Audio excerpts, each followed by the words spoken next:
नमस्कार दोस्तों, GK with विशाल में आपका स्वागत है। आज हम आपके लिए लेके आए हैं एक प्यारा सा टॉपिक जिसमें हम आपको पढ़ाएंगे प्रमुख व्यक्तियों के उपनाम।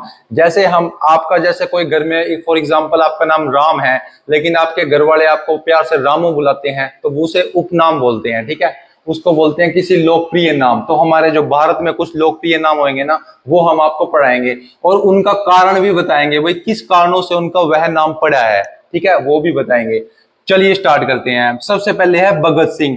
भगत सिंह थे हमारे जो आजादी के लिए लड़े थे। ठीक है, उन्होंने क्या बोलते हैं उनको, शहीद ए आजम, शहीद ए आजम बोलते हैं, क्योंकि ये मेरे दोस्तों अपनी आजादी लेने के लिए शहीद हुए थे। ठीक है, तो इनको बोलते हैं शहीद ए आजम।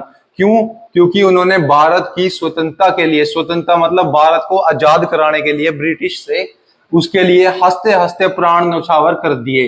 हंसते हंसते इन्होंने अपने प्राण न्यौछावर कर दिए। ठीक है, इसलिए इन्होंने क्या बोलते हैं, शहीद ए आजम। किसको बोलते हैं? भगत सिंह है। ये पंजाब से बिलोंग करते थे और आजादी के लिए इन्होंने अपने शहीद हो गए थे। ठीक है, इसलिए शहीद ए आजम बोलते हैं। नेक्स्ट अपने पास है डॉक्टर एपीजे अब्दुल कलाम। इनको देखो क्या बोलते हैं, इनको बोलते हैं मिसाइल मैन। अब इन्होंने क्या किया था, भारत के मिसाइल और अंतरिक्ष कार्यक्रम में अग्रणी भूमिका निभाई थी। देखो अंतरिक्ष कार्यक्रम क्या होते हैं, जो हमारे मंगल ग्रह हो गए, सूर्य ग्रह हो गए, दूसरे ग्रह पर अपनी मिसाइल्स भेजना, अपने अंतरिक्ष के जो कार्यक्रम चल रहे हैं, कोई मिसाइल है उनको भेजना, वो उन कामों में कौन थे? अपने डॉक्टर एपीजे अब्दुल कलाम थे। ठीक है, इसलिए इनका नाम क्या पड़ा था, मिसाइल मैन। सबसे पहले इन्होंने भेजा था। ठीक है, नेक्स्ट अपने पास आता है लाला लाजपत राय। अब लाला लाजपत राय इनको क्या बोलते हैं, पंजाब केसरी। ठीक है, पंजाब केसरी जो अखबार है ना, वो भी इनके नाम से ही है, इन्हीं का ही है वो, पंजाब केसरी। ठीक है, और क्या क्यों पड़ा ये नाम? स्वतंत्रता संग्राम में पंजाब से आने वाले सबसे तेजस्वी नेता थे। ठीक है, कहां से थे? पंजाब से, तभी तो पंजाब केसरी का अखबार है और इनका नाम भी पंजाब केसरी पड़ा, क्योंकि स्वतंत्रता संग्राम था जो अपने देश को आजाद कराना था, उसके दौरान इन्होंने सबसे तेजस्वी नेता थे। तेजस्वी क्या होता है? जो कि बहुत आगे बढ़कर अपने देश के लिए कुछ काम करे, वो होता है तेजस्वी। ठीक है, नेक्स्ट अपने पास है डॉक्टर अनुग्रह नारायण सिंह।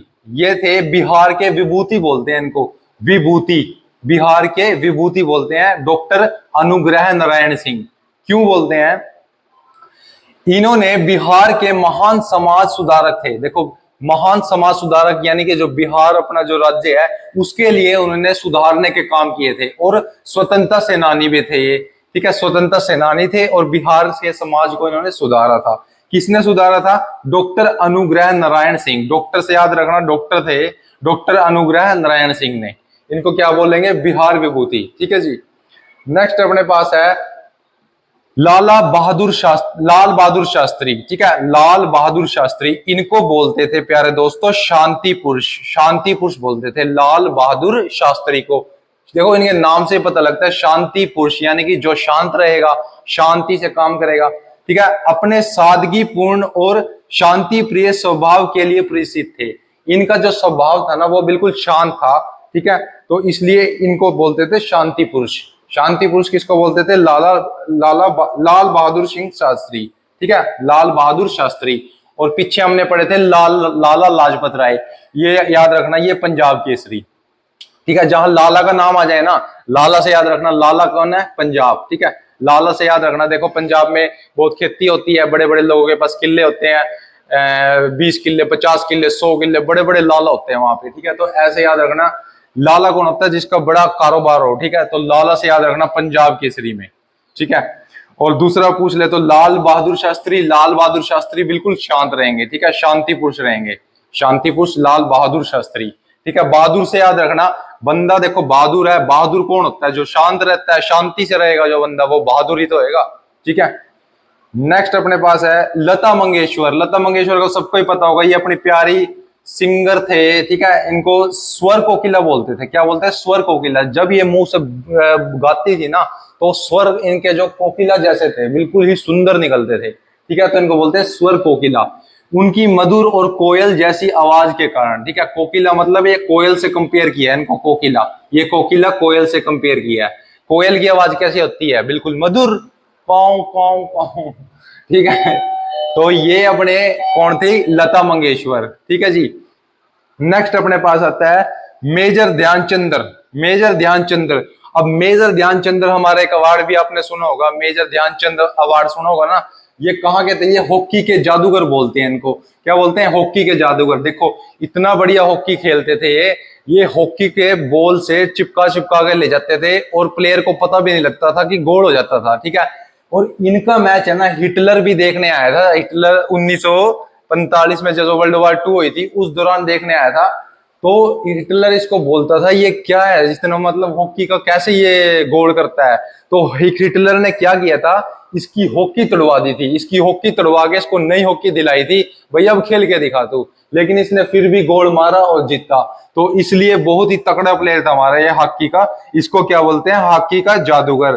तो किसको बोलेंगे, मेजर ध्यानचंद को हॉकी का जादूगर। ठीक है जी। नेक्स्ट अपने पास है, ये देखो उनकी हॉकी खेलने की कला जादू जैसी लगती थी। यानी कि बॉल को ऐसे चिपका के चलते थे, ये लगता था कि जादू से बॉल लेकर जा रहे हैं। ठीक है। उसके बाद क्या है, उसके बाद हमारे पास है दादा भाई। दादा भाई नौरोजी। दादा भाई नौरोजी क्या है, grand old man of India. देखो दादा नाम से ही पता लग रहा है, नाम से ही पता लग रहा है दादा दादा है। ठीक है। तो दादा भाई नौरोजी क्या, grand old man of India. ठीक है जी। नेक्स्ट अपने पास है भारतीय राजनीति और स्वतंत्रता आंदोलन के बुजुर्ग मार्गदर्शक थे। ठीक है। ये क्या थे, बुजुर्ग मार्गदर्शन। अब देखो दादा नाम से ही पता लग रहा है, ये दादा क्या होता है, दादा होता है जो सबका बड़ा होता है घर में। क्या होता है, बड़ा होता है। तो भारतीय राजनीति और स्वतंत्रता आंदोलन के बुजुर्ग मार्गदर्शन थे। ठीक है जी।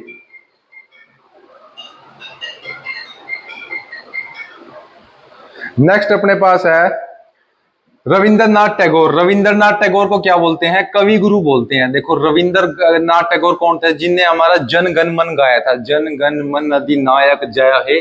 ठीक है, वो गाया था, हमारा राष्ट्रीय गान गाया था भारत का। और इसको बोलते हैं कवि गुरु। कवि गुरु, कवि का गुरु, जो कवि है ना उनके गुरु, मतलब बहुत ही अच्छा गाया करते थे। तो महान कवि थे और साहित्यकार थे और गुरु तुल्य थे। गुरु तुल्य मतलब जो गुरु के समान हो। ठीक है। और क्या है, व्यक्तित्व था इनका, गुरु तुल्य व्यक्तित्व, जो गुरु के समान व्यक्तित्व हो वह था। और महान कवि थे और साहित्यकार थे रविंद्रनाथ टैगोर। तो क्या बोलेंगे, कवि गुरु। नेक्स्ट अपने पास है महात्मा गांधी। ये तो सबको ही पता होगा, बापू और राष्ट्रपिता बोलते थे इनको। भारत की राष्ट्र स्वतंत्रता के जननायक, जिन्हें लोग पिता समान समझते थे। अब देखो इनको है ना सुभाष चंद्र बोस ने रेडियो पर भाषण देकर कहा था ये हमारे राष्ट्रपिता है, यानी कि हमारे राष्ट्र के लिए बहुत अच्छा सोचने वाले हैं, तभी इनको राष्ट्रपिता बोला था। ठीक है। पिता क्या होता है, जो अपने घर के बारे में अच्छा सोचे। तो वैसे ये राष्ट्रपिता हुए, मतलब अपने देश के बारे में अच्छा सोचते थे, तो ये हमारे राष्ट्रपिता हैं। ठीक है जी। ठीक है जी, इतना हो गया। नेक्स्ट अपने पास आता है 11वां नंबर, कालिदास शेक्सपियर। इसको क्या बोलते थे, कालिदास को शेक्सपियर ऑफ इंडिया। ठीक है। क्या बोलते थे इसको, शेक्सपियर ऑफ इंडिया। ये कौन थे, संस्कृत के महान कवि नाट्यकार थे। संस्कृत भाषा में कवि और नाट्यकार थे, जिनकी तुलना अंग्रेजी साहित्यकार शेक्सपियर से की जाती है। ठीक है। अब ये अंग्रेजी है साहित्यकार शेक्सपियर, ये अंग्रेजी है, उससे तुलना करते हैं किसकी, कालिदास। तो जहां भी कालिदास की बात हुई तो क्या बोलोगे, शेक्सपियर। ठीक है। Kalidas Shakespeare, Kalidas Shakespeare. ठीक है। नेक्स्ट अपने पास आता है चंद्रशेखर आजाद। चंद्रशेखर आजाद को बोलते हैं यंग तुर्क। यंग तुर्क। ठीक है। यंग क्या होता है, यंग मतलब जवान, यंग मतलब जवान। तो जवान से इसकी तुलना की गई है, जवान जो अपने युवा होते हैं, चंद्रशेखर आजाद की। देखो क्रांतिकारी आंदोलन में युवाओं के प्रतीक और साहसी योद्धा थे। ठीक है। जो अपने युवा थे ना उनके एक प्रतीक थे ये। ठीक है जी। तो इनको बोलते हैं यंग तुर्क, यंग तुर्क, चंद्रशेखर आजाद। ठीक है। नेक्स्ट अपने पास होता है सरदार वल्लभ भाई पटेल। अब इसका तो सबने पता होगा, जो अपने सरदार वल्लभ भाई पटेल थे और जवाहरलाल नेहरू थे, इनके बीच में जो वोटिंग हुई थी, भाई कौन प्राइम मिनिस्टर बनेगा, बने तो हमारे ये सरदार वल्लभ भाई पटेल थे, इनको ज्यादा वोट पड़ी थी। परंतु गांधी जी की वजह से, गांधी जी उनके प्रिय मित्र थे, इनके जवाहरलाल नेहरू के भी और अपने पटेल भाई के भी, तो दोनों के इनके मित्र थे। तो गांधी ने बोला कि जवाहरलाल नेहरू को गद्दी दे दी जाए, इस करके इन्होंने अपना त्याग पत्र दे दिया सीट जीतने के बाद भी, तब जाके हमारे जवाहरलाल नेहरू प्राइम मिनिस्टर बने थे। लेकिन बनते कौन? हमारे पटेल साहब। ठीक है जी। नेक्स्ट अपने पास क्या है?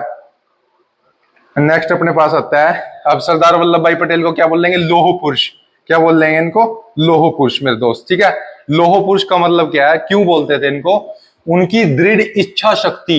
इच्छा शक्ति क्या होता है? जो मैंने मान लिया वो मैं करूंगा। अब आप भी क्या है, आप भी बोलोगे कि भाई गवर्नमेंट नौकरी लेनी है तो लेनी है, तो ऐसी इच्छा शक्ति आपको होनी चाहिए। ठीक है, तो आप लौह पुरुष बनना चाहिए आपको भी। ठीक है, और सख्त नेतृत्व शैली के कारण। नेतृत्व शैली क्या होती है? जो नेता की शैली हो, मतलब एक आपको वो कहेगी भाई, एक कोई चीज फॉलो करने के लिए इच्छा शक्ति हो आपकी। ठीक है, कौन थे ये अपने मेरे दोस्त? ये थे अपने सरदार वल्लभ भाई पटेल। लौह पुरुष बोलते थे इनको। लौह पुरुष क्या है? लौह क्या होता है? मजबूत। तो लौह एक इच्छा शक्ति क्या होती है? मजबूत करके आपको अपने मुकाम तक ले जाती है। तो सरदार वल्लभ भाई पटेल। नेक्स्ट अपने पास है सुभाष चंद्र बोस। सुभाष चंद्र बोस नेताजी, जिन्होंने गांधी जी को राष्ट्रपिता कहा था रेडियो पर। रेडियो पर इन्हें भाषण दे रहे थे, तब राष्ट्रपिता कहा था महात्मा गांधी को। तो इनको क्या कहते हैं? आजाद हिंद फौज के महान नेता और प्रेरणा स्रोत। अब देखो इन्होंने है ना, सुभाष चंद्र बोस ने क्या किया था? आजाद हिंद फौज तैयार की थी। आजाद हिंद फौज तैयार की थी इन्होंने सिंगापुर में जाके। ठीक है, जापान से इन्होंने आज्ञा ली थी और सिंगापुर में जाकर इन्होंने आजादी दिलाने के लिए भारत को इन्होंने आजाद हिंद फौज तैयार की थी। ठीक है, सुभाष चंद्र बोस जी ने। ठीक है जी। नेक्स्ट अपने पास आता है मेरे दोस्त, नेक्स्ट है क्वेश्चन नंबर 15, इंदिरा गांधी। इंदिरा गांधी को बोलता है iron lady of India. Iron lady of India. ठीक है, इंदिरा गांधी। देखो ये एक सख्त ये भी वो थी, सख्त इनका जो नेतृत्व, इनका जो पर्सनैलिटी थी वो बिल्कुल सख्त थी। इन्होंने ही जो अपना पूर्वी पाकिस्तान था, जो अपना बांग्लादेश है जिसे आज कहते हैं, वो पूर्वी पाकिस्तान था पहले। इन्होंने ही उसको पूर्वी पाकिस्तान को 1971 में बांग्लादेश में बदल दिया गया था। कौन थी? Iron lady of India. क्या था? जो हमारा पहले पाकिस्तान अलग हुआ था, वहां से लेकर लोग पूरे इंडिया के बीच में अपने पूर्वी पाकिस्तान में आते थे, तो हमारे से ही लड़ते और हमारे देश में से ही चले जाके पंगा लेते। तो इस करके इन्होंने, इंदिरा गांधी ने वो अलग सा देश बना दिया और उसका क्या नाम दिया? बांग्लादेश। कब बनाया? 1971 में बनाया। ठीक है, और क्या हुआ? उनके कठोर एवं दृढ़ राजनीतिक निर्णयों के कारण बोलते थे इसको। ये बड़ी कठोर थी और जो निर्णय लेना है तो लेना है, सीधी सी बात है। तो कौन थी वो? Iron lady of India. ठीक है जी। नेक्स्ट अपने पास है अटल बिहारी वाजपेयी। अटल बिहारी वाजपेयी बोलते हैं बिल्कुल ही प्यारे नेता थे, भाजपा की तरफ से थे। वाजपेयी से याद रखना, भाजपा के नेता थे, बीजेपी के। ठीक है, इनको बोलते हैं अजात शत्रु। क्या बोलते हैं इनको? अजात शत्रु। अब देखो अजात शत्रु क्या हो, कौन होता है? जिसका भी कोई शत्रु ना हो, जो बिल्कुल प्यारा बोलता हो, उसका वो बोलते हैं अजात शत्रु। और क्या है? मृदुभाषी राजनीतिज्ञ। मृदुभाषी। ठीक है, देखो सभी दलों को प्रिय थे ये इतने प्यारे थे कि दूसरे दल के नेता भी इनको प्यार करते थे, इतने प्यार से बोलते थे। ठीक है, और कोमल वाणी वाले थे, बिल्कुल कोमल वाणी से बोलते थे। अगर आपको ये ताना भी मारेंगे तो बिल्कुल कोमल वाणी से मारते थे, प्यार से। ठीक है, और बिना शत्रु वाले नेता, तो इनको बोल देंगे अजात शत्रु, अटल बिहारी वाजपेयी। ठीक है जी। नेक्स्ट अपने पास आता है बिरसा मुंडा। बिरसा मुंडा को बोलते हैं धरती आबा। धरती आबा बोलते थे इसको, बिरसा मुंडा को। क्यों? देखो आदिवासी समाज उन्हें धरती पिता के रूप में पूछता था। ये आदिवासी से बिलोंग करते थे, आदिवासी समाज से, और उन्हें धरती पिता बोलता था, मतलब धरती पे हमारे पिता समान है। ठीक है, तो कौन थे वो? बिरसा मुंडा। ठीक है, धरती आबा। ठीक है जी। नेक्स्ट अपने पास है डॉक्टर भीमराव अम्बेडकर। भीमराव अम्बेडकर का सबको ही पता है, हमारे बाबा साहिब बोलते हैं इनको शॉर्ट फॉर्म में। इन्होंने हमारे संविधान रचा था, जिसको इंग्लिश में कॉन्स्टिट्यूशन बोलते हैं। कॉन्स्टिट्यूशन इन्होंने बनाया था। ठीक है, और ये कब बना था? 1950 में बना था। जो कि आजकल हमारे राहुल गांधी बोलते हैं कि हमारे महात्मा गांधी की हत्या किसने की? नथुराम गोडसे ने। और उन्होंने क्यों की? क्योंकि वो अपने कॉन्स्टिट्यूशन के विरुद्ध थे। ये राहुल गांधी का बयान है मेरे दोस्तों, देख लो। उनका बयान क्या है कि नथुराम कॉन्स्टिट्यूशन के विरुद्ध थे, इसलिए उन्होंने महात्मा गांधी की हत्या कर दी। अब उस मूर्ख बंदे को यह नहीं पता कि कॉन्स्टिट्यूशन 1950 में बना था। 1950 में कॉन्स्टिट्यूशन बना था और महात्मा गांधी की हत्या 1948 में हुई थी। अब देख लो आपके युवा नेता राहुल गांधी कैसे हैं। ठीक है। नेक्स्ट अपने पास है बाबा साहेब बोलते थे इसको डॉक्टर भीमराव अम्बेडकर को। क्यों? सामाजिक न्याय के कारण, समाज में न्याय करते थे और संविधान निर्माता थे, अपने कॉन्स्टिट्यूशन इन्होंने बनाया था, ठीक है। और आदर पूर्वक संबोधित किए जाते थे क्योंकि इज्जत करते थे, ठीक है।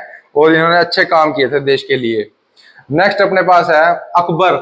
अकबर को बोलते थे अकबर द ग्रेट। आपने पढ़ा होगा अपनी जो सोशल साइंस की बुक होती थी छठी सातवीं की, उसमें क्या बोलते थे? Akbar the great, Akbar the महान राजा। क्यों बोलते थे इसको? क्योंकि ये की महानता और न्यायप्रियता के कारण ये थोड़ा सा न्याय करते थे, थोड़ा अच्छे राजा थे, औरों से कंपेयर करे तो, ठीक है। किनसे? औरंगजेब से। औरंगजेब एक निर्दयी राजा था, ठीक है। तो ऐसे इनसे कंपेयर करे थे, उनसे ये न्यायप्रिय थे, थोड़ा से न्याय अच्छा करते थे, इसलिए इनको अकबर द ग्रेट बोलते थे। आजकल नहीं बोलते मेरे दोस्त कोई भी। ये तो आई थिंक ये चेंज भी हो गया, जो न्यू एनसीईआरटी में अपना नया सिलेबस आया ना, ये चेंज हो चुका है उसमें शायद, ठीक है। नेक्स्ट अपने पास है पंडित जवाहरलाल नेहरू। ये सबको पता है, अपने चाचा नेहरू बोलते थे, ठीक है। नेहरू से याद रखना, चाचा नेहरू। चाचा नेहरू क्यों बोलते थे इनको? देखो, बच्चों से गहरा स्नेह था इनको, बच्चों से गहरा स्नेह रखते थे, इसलिए इन्हें चाचा नेहरू बोलते थे, ठीक है। ठीक है, तो प्यार से इन्हें बच्चे क्या बोलते थे? चाचा नेहरू। नेक्स्ट अपने पास है सैयद अहमद खान। सैयद अहमद खान को बोलते थे सर सैयद, ठीक है, सर सैयद। अब सैयद से याद रखना, सर सैयद। ये क्या थे? अलीगढ़ आंदोलन और शिक्षा सुधार के लिए सम्मानजनक उपाधि दी है इनको, ठीक है। अलीगढ़ में आंदोलन था जो, उसके लिए, और शिक्षा सुधार के लिए, शिक्षा में सुधार करने के लिए इनको उपाधि दी है, ठीक। इनको? सैयद अहमद खान को, ठीक है। तो सर सैयद बोलते थे। तो यह थे हमारे दोस्त आज के हमारे उपनाम, और बहुत ही इंपॉर्टेंट है, 1 से 2 क्वेश्चन आ जाता है पेपर में, अगर इसको ध्यान से पढ़िए उसके बाद इससे बाहर कुछ भी नहीं आएगा, ठीक है। बिल्कुल ईजी है, और पढ़ते रहिए, मुस्कुराते रहिए। मिलते हैं नेक्स्ट वीडियो में किसी नए टॉपिक के साथ। तब तक एक ही बात बोल दूंगा, ईट रिपीट एंड स्लीप। खाना खाओ, रेस्ट करो, और सेम काम करो। क्या करो? पढ़ाई करो, ठीक है। आप सेम चीज करते रहोगे डेली, तो आपको तरक्की और सक्सेसफुल जरूर हो जाओगे आप, ठीक है। तो मिलते हैं नेक्स्ट वीडियो में, तब तक अपना ध्यान रखना। Take care.